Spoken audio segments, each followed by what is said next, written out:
Yes, moving on now to the run for governor in Texas, where Matt McConaughey, one of the most perplexing stories that I've covered this year, according to every poll, could absolutely win. However, he is not going to win because he's not going to run. After all of this talk, all the polls, and for he never months said he now, would. He was coy about it. He always said that he was exploring it. Right. That's as far as he would say that, well, his exploration is over and he's decided not to run. As for why and to get what everyone's looking for is just a little window into what his views are, what his platform is. Well, listen to what he said when he announced that he was not going to run. As a simple kid born in the little town of Uvalde, Texas, it never occurred to me that I would one day be considered for political leadership. It's a humbling and inspiring path to ponder. It is also a path that I'm choosing not to take at this moment. What am I going to do? I'm going to continue to work and invest the bounty I have by supporting entrepreneurs, businesses, and foundations that I believe are leaders, establishments that I believe are creating pathways for people to succeed in life, organizations that have a mission to serve and build trust while also generating prosperity. That's the American dream. So explain that to me. So I don't even understand that. So like, he's saying what?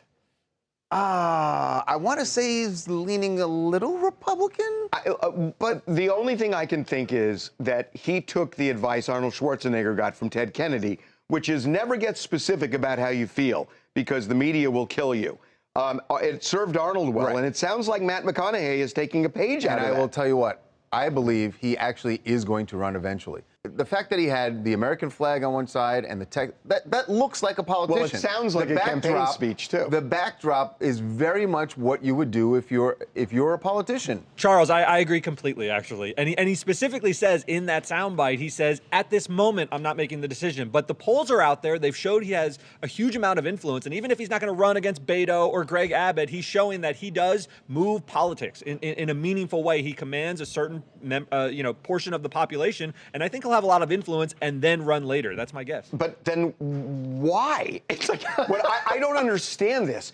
What is he looking for? He's a breath of fresh air, Harvey. He's the middle ground. He lived in Malibu forever, moves to Austin, and all of a sudden, he's the front runner for governor. Well, I mean, he's from Austin originally. He's from Texas. But is that the reason? I mean, all of a sudden, it's never held elective office, going to run a big state, and he's killing everybody in the polls. Yeah, I think his rise, though, tells you a lot about Texas politics right now. You've got Greg Abbott, who's very far right. You've got Beto O'Rourke, who is too far left for some people, and he offers that third path. And I think it's really appealing to people who are sick of the right-left politics. So is this him saying, look, I'm not going to run, but how do I say this? Is he playing hard to get?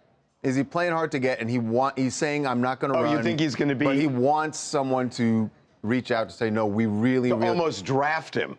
Right. Is he looking for one party or the other to draft him? But I got to ask you something else. Derek, you're saying that he's in the middle and that everybody else is on the extremes.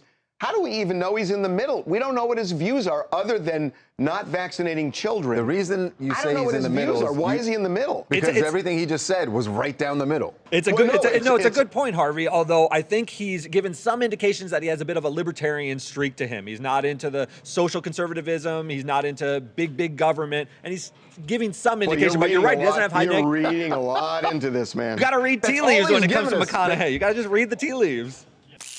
Hi, I'm Krum in North Core, Florida, and I think if Matthew McConaughey had decided to run, he would have easily been the next, Arnold Schwarzenegger of Texas and won that governorship. But, if you watch that little video, he's speaking really eloquently, had me almost saying, I would vote for this guy for president. I was like, all right. But if he's not ready for that, if he doesn't have all of his, policies in order, I think it's best he wait until the time is right. Okay, I want to guess something here. Were you clean-shaven before the pandemic started? Because I have a feeling, because it's an awesome beard. Oh, I appreciate that. Yeah, I've been growing it. I grew it myself. I really did kind of just started in 2019, just before the pandemic, and then after that, I was like, I'm not shaving or cutting this hair at all. I'm going to ride it out. Oh, so you weren't really accurate. He said he started growing it before the pandemic. So don't try to take credit. I knew what you were going to do. You're like, oh, I was right. That's not what he said. He was clearer than Matt McConaughey. You want a T-shirt? If you side with me, you get a T-shirt. Is it a pandemic beard? It is. Okay, yes, it is. You get a T-shirt. You're wrong. Woo! I'm right. Yeah. Wow. Okay. Way to load it up every time. We're taking a break. Yes, when we come back, Kim Kardashian and Pete Davidson are very, very comfortable in public.